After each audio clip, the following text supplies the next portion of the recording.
Hey, how you doing? I wanted to say a quick hello to Jonathan Pettigan, but we're going nicknames, so we're going JP. He's the founder CEO of JP Day Capital, Yeah, JDP Capital. Yep. JDP Capital, and we are going to do a unscripted around what I've been using as a formula successfully with many entrepreneurs to help crack the code of go-to-market strategy, which is essentially the most important starting point for any company if it's launching something new, a completely new business, a new product, an iteration. If you don't have great GTM, uh, that's problematic. And the issue that I found, and we're going to hear from JP in a second, is there's sometimes overly complicated to figure out the GTM. Yeah. And while that could be great for certain companies, but when you're a startup and you're bootstrapping and you don't have a large team and you don't have a lot of money, to have a simple 3 question formula, which is the who, what, why, to help you sort of validate what you're doing, what your charter is, what your mission is. And when you articulate it that way, it's such a simplistic approach that does not replace something more complex. But again, we're talking about grab and go info for today. And so, hey, I'd love to hear a little bit more about what you're up to. And if we can dig into some of the who, what, why, that would be awesome. Thanks, JP. Absolutely.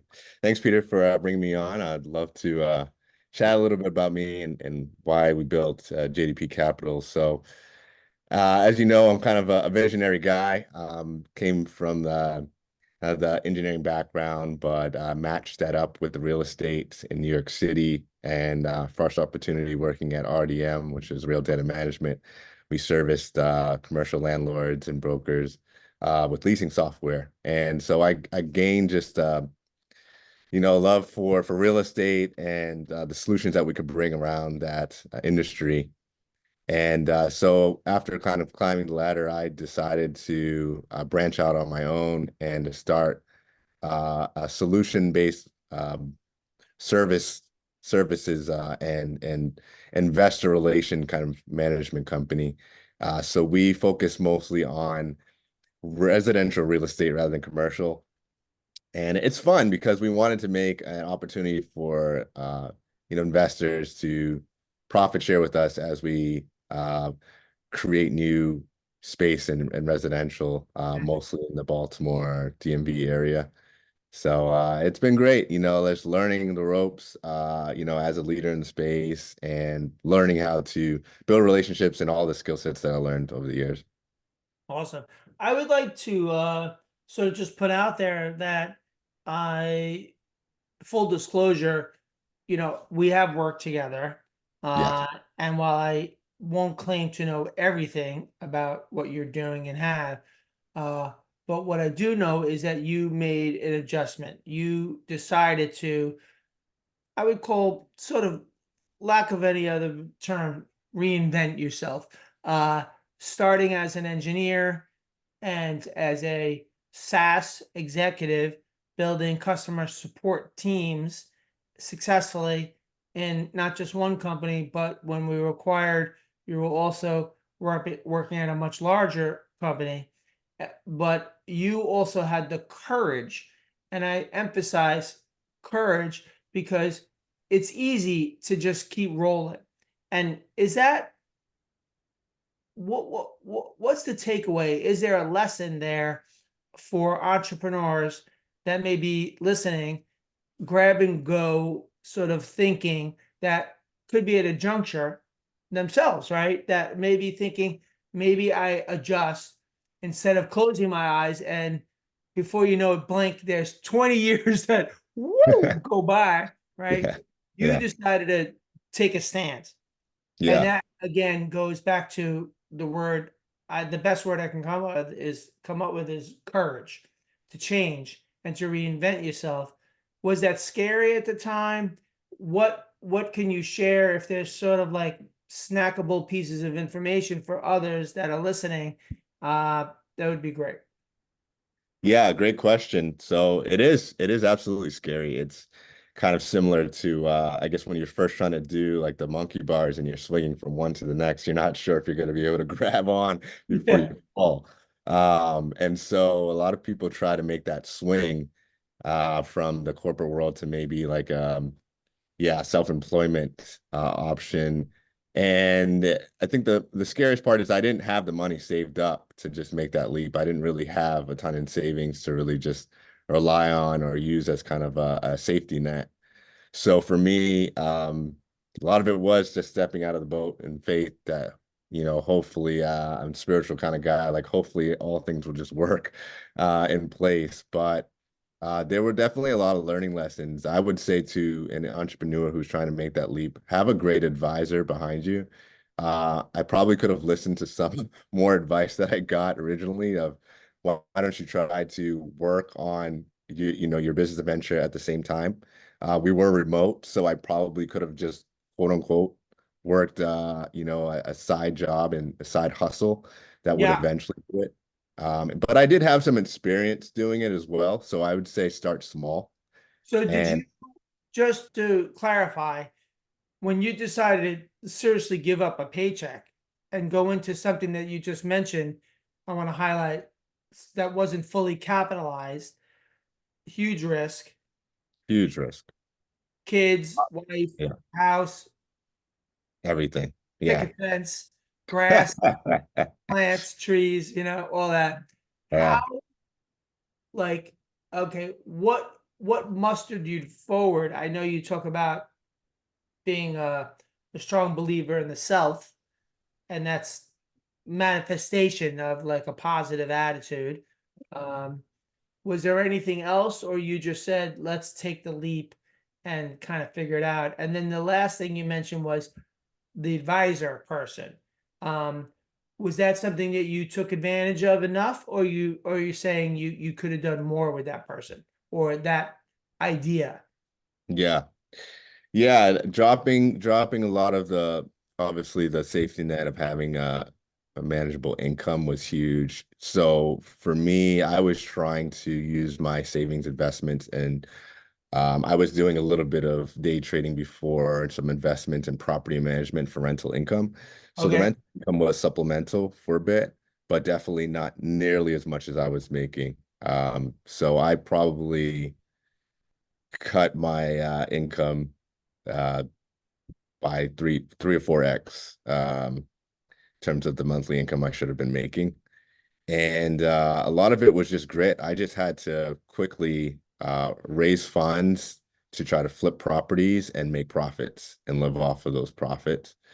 Additionally, I think with my advisor, I didn't listen enough because I was a little bit stubborn. I thought that it wouldn't be as difficult as they stated, and I didn't protect my downside as much as I thought I probably should have. Was that like in self doing a little self reflection?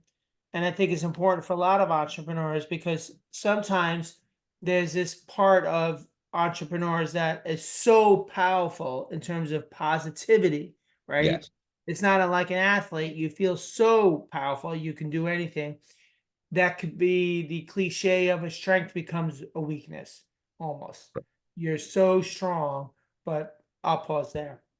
Yeah, absolutely. I think that when you're raising funds and when you're trying to use it for certain purposes, there are formulas that work and there are formulas that don't work. And so often we can be so caught up in our own emotion about succeeding that we forget that there is opportunity to fail.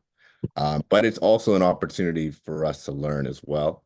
I didn't fall so much where I lost my business or that I went bankrupt or anything, but there are learning lessons that I could have prevented a lot more stressful situations if I had probably either listened or asked for help at the right time.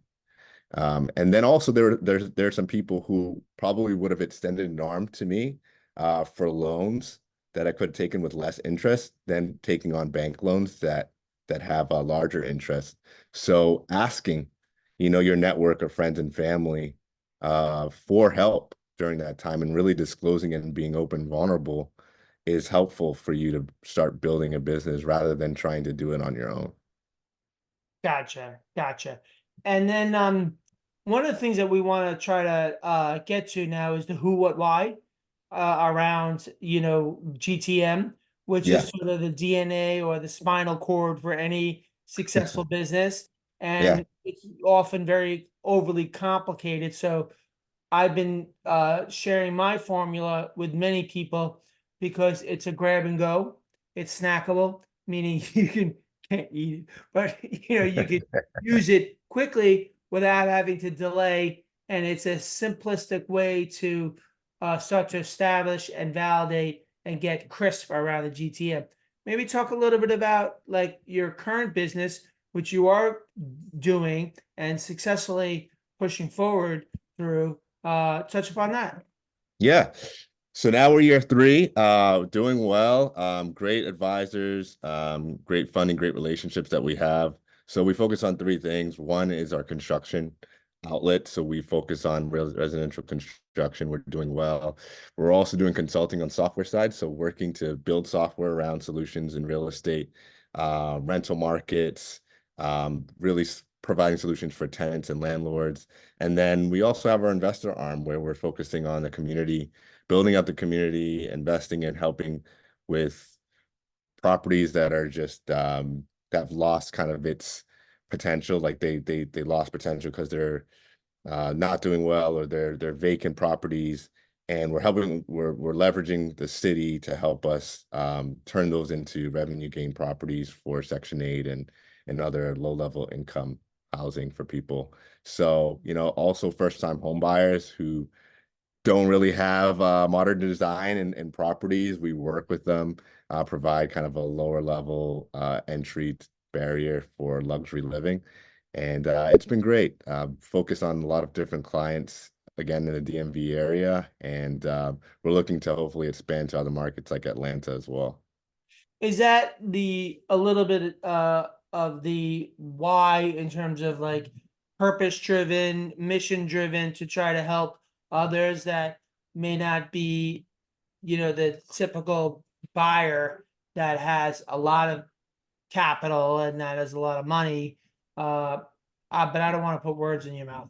Yeah, absolutely. I mean, we do find that it is difficult to to to be kind of priced out of the market in a sense where if you don't have a certain amount of money saved away for your down payment, then you're left with these kind of dilapidated homes that are just not well, and oftentimes lenders won't even lend because it won't appraise or it may not fit their kind of bucket or minimum standards. So we come in as a solution underneath some of these lenders to say like, we'll fix it up for a specific amount or whatever you can approve us for. And we provide a more affordable solution to the home buyer. So we've done that. It's been going well because oftentimes it opens up more opportunities to find homes that would typically be like off market and not on the typical MLS for lenders to be able to approve. I love it. So a crisp who, what, why with a mission driven angle to it to help others is a fantastic business model. I really appreciate you sharing. I love it.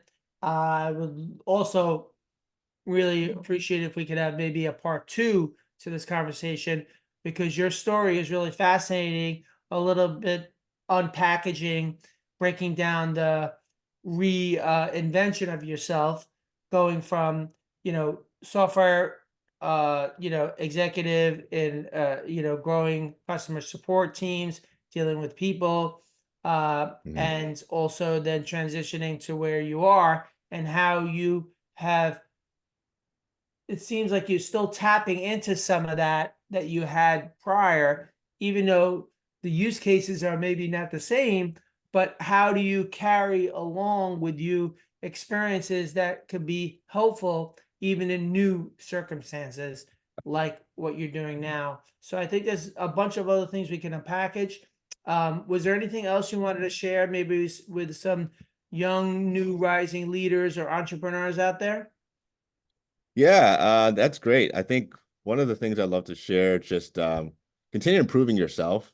Right now, I think I focus on some of my weaknesses, which is sometimes just organization. So I attack like my room, and I take one thing that I could just really attack as my weakness. Like it's leg day, just go after your legs. But if it's something that you could put into a physical practical, master that, and then it's just really the same application across everything else. So if I can master just cleaning my room, then I know tactically that I could take my kind of ADHD brain and actually put things in order, and that gives me the confidence to be able to attack everything else that's quote unquote out of order in my day. Yeah, yeah. Uh, Love it. No 0 days. I think General McChrystal or Admiral McChrystal said it best. Make your bed every day. If you could do the little things, you could do the big things. exactly. It's perfect. It's perfect. All right, man. Have a great day, and we'll look out to schedule a part 2 to unpackage more from JP. Sounds good. Take care. Thank you.